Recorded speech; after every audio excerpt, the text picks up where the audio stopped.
வணக்கம். நான் பார்த்தே சமைத்த நல்ல பொண்ணு. இன்றைக்கி நம்ம 2 ஸ்நாக்ஸ் ஐட்டம் பார்க்கலாம். 2மே சட்டுன்னு எதிர்பாராமல் நம்ம அதுக்கு யாராவது வந்துட்டால் நம்மளுக்கு சட்டுன்னு பண்ண வேண்டியதாக இருக்குன்னு எப்படி பண்ணுறதுன்னு முதல்ல பண்ணுறது ஆல்ரெடி நம்ம பண்ணி மிச்சம் இருந்ததை வச்சு எப்படி அட்ஜஸ்ட் பண்ணி அவளுக்கு நல்லதாக பண்ணி கொடுக்கலான்னு நான் அன்றைக்கி சேமியா உப்புமா பண்ணியிருந்தேன். அப்புறம் உருளைக்கிழங்கு கறி பண்ணியிருந்தேன் சாண்ட்விச்சுக்காக. நான் என்ன பண்ணியிருந்தேன்னா அது ரெண்டுத்தையும் ஃப்ரிட்ஜில் வச்சுருந்தேன். அதை எடுத்துட்டேன். காத்தால் தான் பண்ணியிருந்தேன். அவள் கொஞ்சம் லேட்டாக வந்தால் கொஞ்சம் அவசரமாக இருக்குமான்னு என் பையன் சொன்னான். சரின்னு சொல்லி அதை ரெண்டுத்தையும் நல்லா மசக்கிட்டு நான் இங்கே அந்த உருளைக்கிழங்கையும் இதையும் நல்லா பிசைஞ்சுட்டு அதில் கொஞ்சம் பிரெட் க்ரம்ஸையும் போட்டுட்டு ரவுண்டில்ஸாக பண்ணிவிட்டு ஒன்றுத்துக்கு மேலே இன்னொன்று வச்சு நல்லா அமுக்கின உடனே இந்த நம்ம பிரெட் க்ரம்ஸை இதுலேயும் போட்டுக்கணும். இதை தவிர நம்ம கொஞ்சம் இதில் ஒத்தி எடுத்துக்கிறதுக்கு அந்த பிரெட் க்ரம்ஸை வச்சுக்கணும். இப்போ பார்த்தீங்கன்னா ஒரு பக்கம் இந்த சேமியா உப்புமா இருந்தது, இன்னொரு பக்கம் அந்த பொட்டேட்டோ கறி இருந்தது. அப்புறம் இதை என்ன பண்ணினேன்னா கொஞ்சமாக தவாவில் நம்ம சின்ன தவா இருக்கும் இல்லையா, தோசை இந்த ஊத்தப்பெல்லாம் வாக்கிறதுக்கு, அதில் கொஞ்சமாக எண்ணெய் விட்டு இதை 2 பக்கமும் கொஞ்சம் ஸ்லோவாக ஃபயரை வச்சுட்டு 2 பக்கமும் நல்லா பொன்னிறமாக போட்டு எடுத்துட்டேன். இதுக்கு தொட்டுக்கிறதுக்கு எங்கிட்ட க்ரீன் சட்னி நான் எப்போவுமே பண்ணி வச்சுப்பேன். இதை பற்றியெல்லாம் அது இங்கே தான் அது ரெண்டுத்தையும் ஒட்டி வச்சுட்டுருக்கேன். அதில் நான் 2 பக்கமும் அதை அந்த பிரெட் க்ரம்ஸையும் தடவிட்டேன்.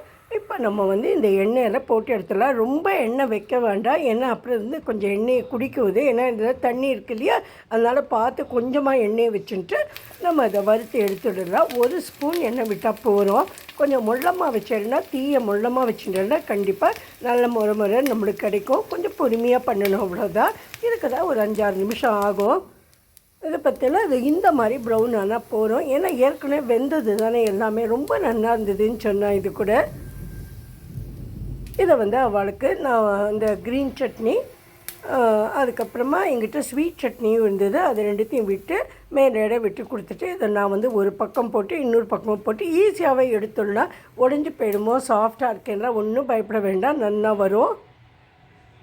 அதுக்கு மேலே எங்கிட்ட கொஞ்சம் மிக்சர் இருந்தது, அதையும் மேலோட தூவி 2 பேக்கெட் மிக்சர் சின்ன பேக்கெட்ஸாக வாங்கி வச்சுருந்தேன். இந்த மாதிரி ஏதாவது சாட் ஐட்டம்ஸ் வந்தால் போடுறதுக்குன்னு. நீங்கள் உங்களுக்கு பிடிச்சதுன்னா தயிரில் கூட 2 உப்பை போட்டு அதை கூட மேலே தூவி கொடுக்கலாம். இது மாதிரி நான் அவளுக்கு கொடுத்துட்டு அவளே சொன்னால் ரொம்ப நல்லா இருக்குமா அப்படின்னு. இப்போ நம்ம சமோசாலாம் ரெடி ஆகிட்டு நான் ஒரே ஒரு ஈடு தான் பண்ணினேன், கொஞ்சமாக தான் பண்ணினேன். ஏன்னா எனக்கு டைம் இல்லை அப்படிங்கிறதுனால. ஆனால் நல்லாவே வந்தது. நம்ம எது ஞாபகம் வச்சுக்கணுன்னா, அந்த மேல் மாவு இருக்கு இல்லையா, அது ரொம்ப மெல்லிசாக பண்ணக்கூடாது. பண்ணினாக்கா நம்மளால் அந்த ஷேப் இதை ஒட்டி வைக்க முடியாது. தெர் இஸ் அ சான்ஸ் இந்த ஸ்டஃபிங்லாம் வெளியில் போயிடும். அதனால் கொஞ்சம் தடியாக பண்ணிட்டு நம்ம கொஞ்ச நாள் பொறுமையாக இதெல்லாம் வறுத்து எடுக்கணும். அதாவது முதல்ல சுமாரான சூட்டில் வச்சுட்டு அதுக்கப்புறம் நல்லா நம்ம பொறுமையாக இதை பொன்னிறமாக வர வரைக்கும் கிறிஸ்பியாக ஆகிற வரைக்கும் வைக்கணும். இதுக்கு நான் ஸ்வீட் சட்னி வச்சுருக்கேன். தொட்டுக்கிறதுக்கு நீங்கள் எது வேணால் வைக்கலாம், உங்களுக்கு பிடிச்ச மாதிரி. Hope you all will like this. And யாராவது சட்டுன்னு வந்துட்டால் நீங்கள் குவிக்காகவே இது பண்ணிடலாம், ரொம்ப டைம் ஆகாது. ஒரு வேளை உங்கள்கிட்ட எந்த மாவுமே இல்லை, மாவு பிசைய கூட நேரம் இல்லைன்னா நீங்கள் ரொட்டி மாவு பிசைஞ்சிருக்கேன் இல்லையா, அதையும் எடுத்துகிட்டு ஒரு சுட்டு நெய்யை விட்டு அதில் கூட நீங்கள் பண்ணிக்கலாம். ஓரளவு நல்லாவே வரும். Hope you will like this. உங்களுக்கு பிடிச்சிருந்ததுன்னா சப்ஸ்கிரைப் பண்ணுங்க, ஷேர் பண்ணுங்க, லைக் பண்ணுங்க. Thank you friends. Have a great day. வணக்கம். இன்றைக்கி நம்ம பார்க்க போகிறது ஒரு ட்ரை சமோசா தான். நம்ம சாதாரண சமோசாவுக்கு ஸ்டஃபிங் பண்ணுவோம் இல்லையா, உருளைக்கிழங்கு அதெல்லாம் வச்சுட்டு வதக்கிட்டு ஒரு ஸ்டஃபிங் ஒன்று பண்ணுவோம். இல்லைன்னா வெங்காயத்தை வதக்கிட்டு வெங்காய சமோசாவும் பண்ணுவோம். இது ஒரு ட்ரை சமோசா. இதில் ஒரு பெரிய நல்லது என்னென்னா, அட்வான்டேஜ் என்னென்னா, நம்ம கொஞ்சம் நாளைக்கு இதை வச்சுட்டு சாப்பிடலாம். டப்பாவில் நம்ம முறுக்கெல்லாம் மூடி வச்சுக்கிற மாதிரி இதையும் மூடி வச்சு சாப்பிடலாம். ஆனால் அதுக்கு ஒரு பொடி மாதிரி இடிச்சுக்கணும். அதுக்கு என்னென்ன சாமான் வேணும்னு சொல்கிறேன். இங்கே நான் எல்லாம் எடுத்து வச்சுருக்கேன். கொஞ்சம் ஜீரகம் எல்லாம் நான் கொஞ்சம் தான் போட்டிருக்கேன். ஏன்னா நான் உங்களுக்கு பண்ணி காமிக்கிறதுக்கு தான். எங்கிட்ட ஏற்கனவே நான் நிறையா பண்ணியிருக்கேன் இது, அதனால உங்களுக்கு காமிக்கிறதுக்காக கொஞ்சமாக வச்சுருக்கேன். கொஞ்சமாக ஜீரகம், ஓமம், சோம்பு, கஸ்தூரி மேத்தி, இங்கே அந்த மாங்காய் பவுடர், ஆம்ச்சூர் பவுடர்னு சொல்லுவோம் இல்லையா, அதை எடுத்து வச்சுருக்கேன்.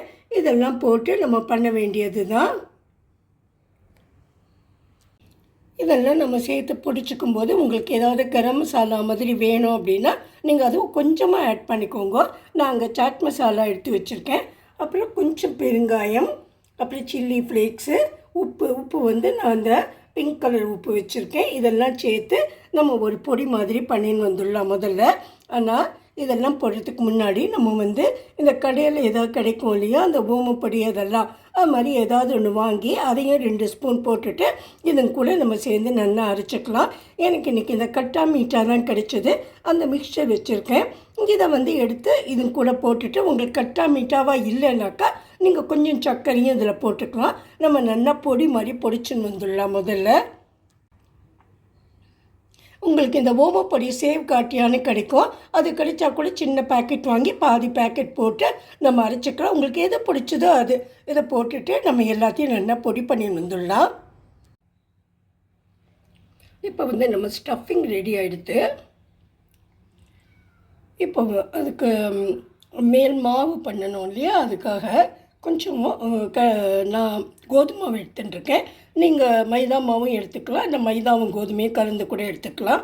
அது உங்கள் இஷ்டம். நான் வந்து மைதா யூஸ் பண்ணாததுனால கோதுமை மாவு எடுத்துட்டுருக்கேன். ஆனால் மைதா மாவு எடுத்துட்டு அது இன்னும் கூட கிறிஸ்பாக வரும்.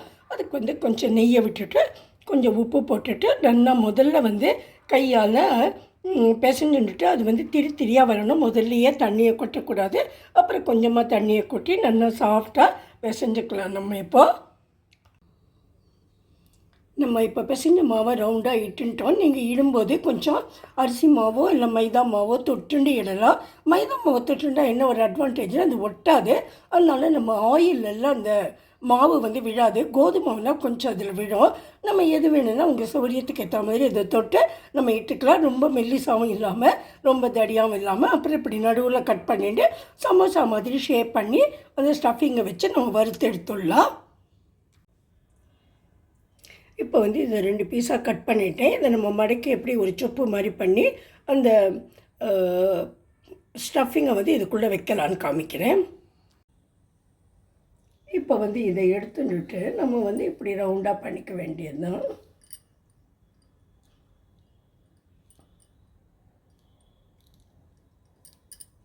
இப்போ பாருங்க, உங்களுக்கு வந்து நடுவில் வந்து ஒரு ஹோல் மாதிரி கிடைக்கிறது இல்லையா, இதில் ஸ்டஃபிங்கை வச்சிடலாம்.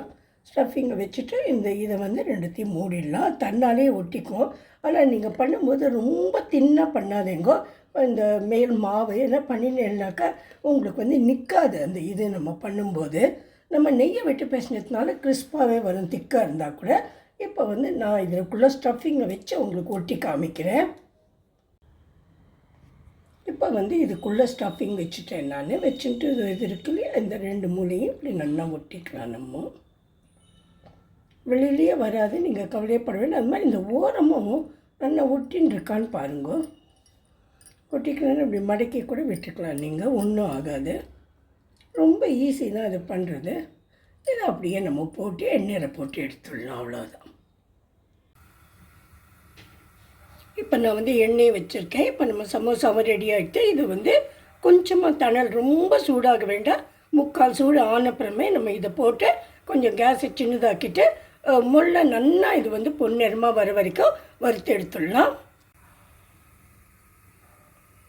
இப்போ நம்ம சமோசாலாம் ரெடியாக எடுத்து எண்ணெயும் வச்சுருக்கோம். இந்த எண்ணெயில் போட்டு இப்போ நம்ம இந்த சமோசாஸை நல்லா வறுத்து எடுத்துடலாம். இப்போ நம்ம போட்ட சமோசாலாம் ஓரளவு நல்லா பொன்னிறமாக எடுத்து இதை இப்போ நம்ம எடுத்து பிளேட்டிங் பண்ணிடலாம். இப்போ நம்ம சமோசாலாம் ரெடி ஆகிடுது. நான் ஒரே ஒரு ஈடு தான் பண்ணினேன், கொஞ்சமாக தான் பண்ணினேன். ஏன்னா எனக்கு டைம் இல்லை அப்படிங்கிறதுனால. ஆனால் நல்லாவே வந்தது.